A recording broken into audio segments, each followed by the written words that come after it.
abanyororo hari agateka kabo kahungabanijwe n'iki kiza ca coronavirus, aho hari ivyo bari barekuriwe ubu batakirekuriwe. Tukavuga ivyerekeranye n'uko abanyororo batakironka baza kubaraba. Mu bisanzwe murazi ko abanyororo babo mu miryango yabo, eka mbere n'abagenzi babo bashobora kuza kubatemberera bakabaramutsa aho bapfungiwe.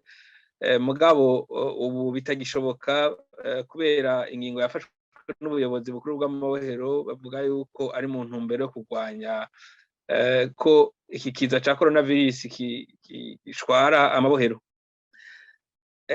Ivyo twabonye rero nuko iyo ngingo yagabanije mbere n'ukuntu abanyororo bashobora kuburana gutegura amadosiye yabo bakayaburana mu masentare, ko navyo nyene iyo ngingo yafashwe yatumye izo dosiye zabo zitategurwa neza. Dukovuga rero ko hahonyangwa uburenganzira bwabo bwo kwiregura, ico twita droit à la défense, kubera ko hari amabohero atarekura n'abashingwamanza ko baza kuvugana n'abapfungwa kugira ngo bategure amadosiye yabo.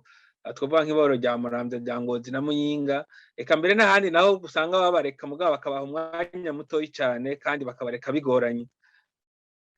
Tukavuga kandi ku vyerekeranye n'uko abanyororo usanga ari benshi cane mu mabohero ku rugero rutangaje, mu gihe twumva ko hari ingingo zafashwe zo kugabanya abanyororo mu mabohero, mugabo tukabona ko ibitigiri n'ubu biguma biri hejuru cane.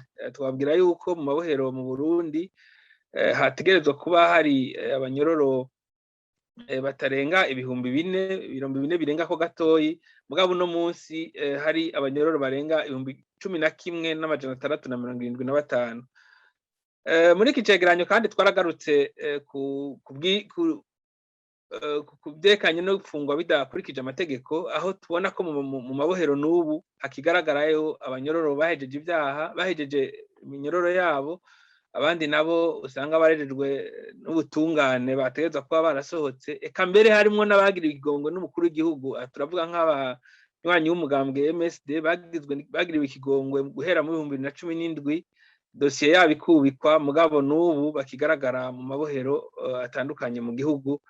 N'abanywanyi b'uwo mugambwe bafashwe mu gihe c'2014 ku ngoro y'umugambwe ya MSD mu Kinanira, n'ubu bagipfunzwe kandi dosiye yabo umushikiranganji w'ubutungane yaravuze ko yubitswe. Umushikiranganji Kanyana w'ico gihe yaravuze ko iyo dosiye yubitswe, mukuru w'igihugu Pierre Nkurunziza yabagiriye ikigongo.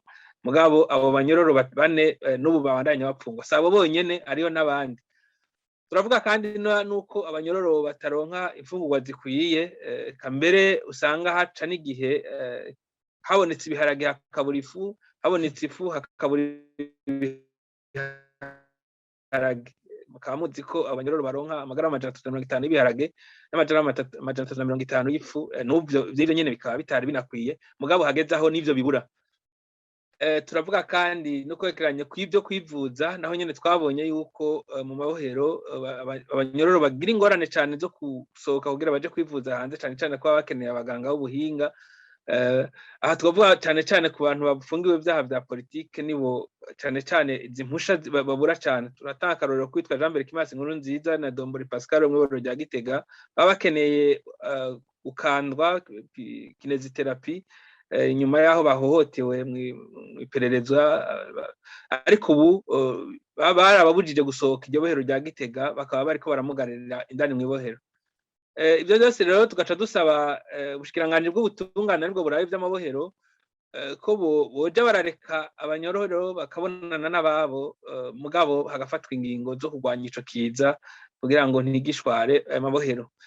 Tukavuga kandi ko tugasaba kandi ubushikiranganji bw'ubutungane ko bwo kubahiriza ivyo kuvuza abanyororo, ivyo kugaburira abanyororo, kuko biri mu mategeko mpuzamakungu, eka mbere n'ivyo leta itegerezwa gukora. Tugasaba kandi ko hoba politiki yo kugabanya abanyororo, ntibibe ivyo gukuramwo 100 kugira uce wongeramwo 200.